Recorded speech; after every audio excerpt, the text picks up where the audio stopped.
Everybody, Rich Lang with Prep U with your Wednesday tip of the week.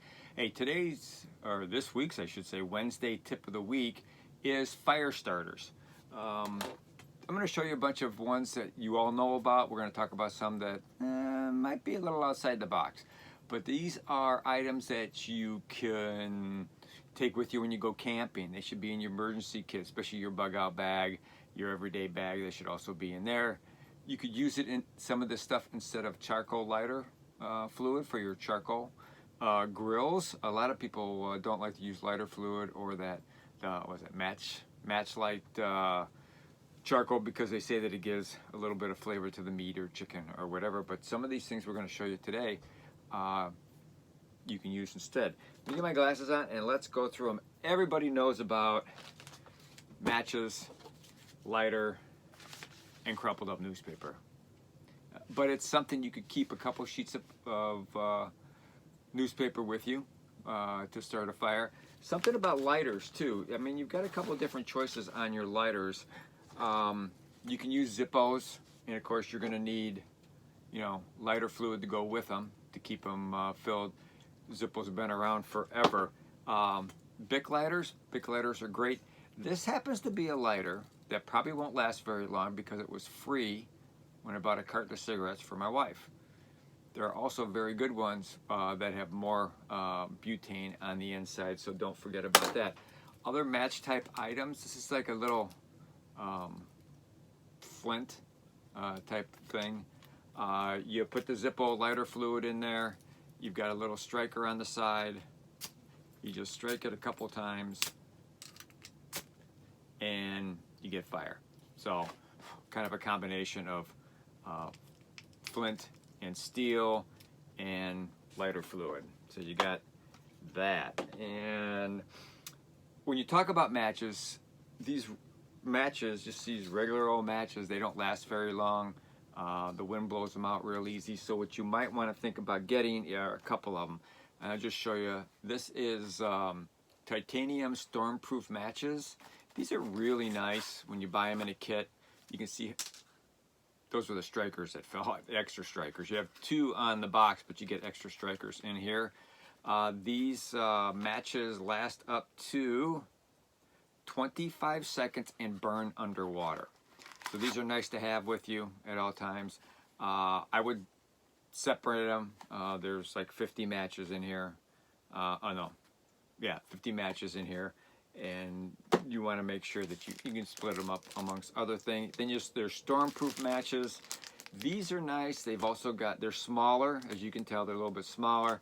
There's extra strikers in there. So if you have a case, and these are nice. This is a smaller case, but it opens up and your matches go on the inside there. And you can also put the striker down in there too.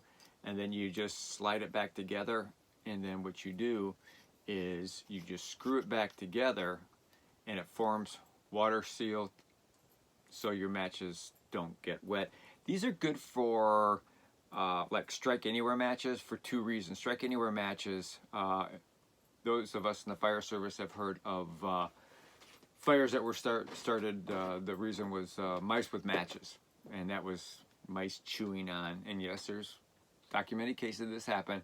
Mice chewing on strike anywhere matches, and they have caught on fire, and the mouse catches on fire and runs through the house and catches curtains and all other kinds of things on fire. Believe it or not, that is very truthful.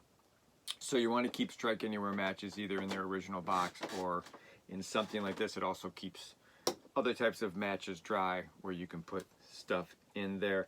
We talked about flint and steel in that one. This is a regular flint and steel tool. You've got your flint, you've got your steel, and you can see the sparks coming off, and then you can start lint or whatever you're going to use. Here's an interesting item. This is nice and fluffy. I bet right off the bat you're not gonna know what this is because these are one of the items that are outside the box. It's the inside of a tampon. Extremely flammable. It's real easy to start with your flint and steel or matches or whatever. have that, and then have tinder with it, or grass or dry grass or whatever. So tampons, think outside the box. They have stuff like that with you. Dryer lint. How many of you guys thought about dryer lint, ladies? There's plenty of it. What this is just dryer lint inside. This was a paper towel roll. I just cut it in half, and you stuff the lint on the inside. But what you do first is inside the paper towel roll, you're going to take a little bit of petroleum jelly and just wipe it around the inside, and then put your lint on the inside. Don't stuff it real hard. It needs to be a little fluffy. So you could stuff it hard to keep, and then pull some of the lint out on either side so it has room for the fire to burn. Then you want to keep those in a plastic bag, and then I keep them in multiple bags, you know, to have around. Dryer lint, petroleum jelly, and paper towel rolls. Fire sticks, there's different kinds of fire sticks. This is one brand name. It's called Strike-A-Fire. It actually has a red tip on it, and on the back here is the striker plate. You just strike it. These burn for, what did they say? I think they said like 12 minutes. Yeah, 12 minutes. All right, so you could strike this, put it inside your tinder, or whatever you want to get your fire started with, and let it burn. You could also use this to cook food with, you know, underneath a Sierra cup or whatever, boil water. These are nice. That's one brand. Another one is fire sticks. Fire sticks, you have to have matches or something else to start them that has a flame. But these are great for emergencies. You can burn them inside of a tin for light and warmth. Light one stick for use as a flare, or use stick alone to heat food or water. So there's another reason to use stuff like that. Newspaper, we already talked about. You know, you just crumple it up nice loosely, put it underneath your sticks and stuff like that, and get them going. Something that we used to play with when we were kids, and when you put this together, you make sure that your steel wool and your 9-volt battery are in separate plastic containers inside of another plastic bag. It keeps it from self-igniting, which would be kind of a bad thing, especially if it was in your backpack or in your basement somewhere. So that is 9-volt and steel wool. Shooters. This is a 308, and this is a 223. Actually, I think it's 556, but 6 of one, half dozen of the other. But when you pull the trigger and nothing happens, what do you do with these? They're no good. The primer was bad, or they just don't fire. Take the gunpowder out of these. You can actually take it, put this in a vise, pair of pliers, pull the bullet off, save the gunpowder, put gunpowder, put it in like old film canisters. If you young kids don't know what a film canister is, because everything is digital, everything's on your phone nowadays. But save these, save the brass. Brass is $1.53 a pound. If you're a shooter, don't leave the range without your brass, because eventually you get 50 pounds and that's more ammo for you. Petroleum jelly and cotton balls. I was actually showing my wife and daughter this earlier, and it's amazing how fast it lights and how long it burns. All right, petroleum jelly and cotton balls, make sure they are sealed in a container. Double seal it, fold this over, seal it again. Really good. Here's an outside the box one for you. These are chopsticks. All right, this is your fire right here. You got the paper, you have your chopsticks on the inside. All you got to do is break it in half, pull the paper apart, put it down, use one of your other things, and you got a perfect fire starter. Keep these in plastic bags in your to-go bag or your bug-out bag or whatever. So don't throw the chopsticks away, and don't say, no thanks, I don't use chopsticks. Take them home outside the box, right? All right. Tinder or sticks and stuff like that. Before you go camping, grab some. You're going to look at the weather report anyhow. Grab some of this stuff, put it in your bag.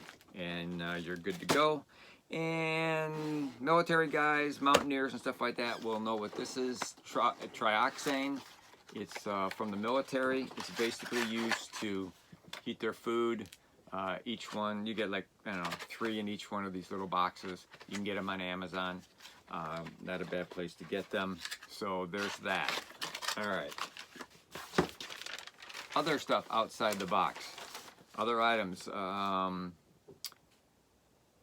Talked about that one. Pine cone fire starters. It's just pine cones, wrap twine around it, sprinkle, not sprinkle, but candle wax, melted candle wax over the top of it. Everybody's done this if you were in the Scouts. Egg carton fire starters. You get the egg carton, not the plastic ones. And you put sawdust on the inside, and then you put candle wax over the top of them. Great for fire starters. Just keep them dry. Wine cork fire starters. If you got wine corks laying around, soak those in isopropyl alcohol. Store in a plastic container. All right, something with a really good lid that snaps shut. Otherwise, all the alcohol will will evaporate. All right, tea candles, lint, and a match. Keep those 3 things in a sandwich bag. Tea candles are great. And the lint, just put it around the tea candles. Put your tinder over the top of it. Straw fire starter. I saw this on the internet. Basically, it's taking straws and cutting them about that long, melting one end, then stuff a cotton ball with petroleum jelly and a match on the inside, and then seal it up. Haven't tried it. If you want to try it and let me know how it works, that's perfect. Magnesium. Magnesium burns really well and really hot. Ask a fireman how magnesium fires burn. They burn really, really well. And the last thing you could use is the old friction method. That's where you rub 2 sticks together, or you get a bow and you wrap another stick around and you put some shavings down there and some other stuff, and up it goes. But that's it. That's fire starters for camping, for home, for whatever, and some outside the box. That's it. So for this week, that is it for tip of the week, fire starters. So prep like your life depends on it, because it really does. And also make sure that you got enough food and supplies for at least 72 hours, and always be aware of your surroundings. Hey, I think it was Backward Wednesday. All right, anyhow, take care. We'll see you next week.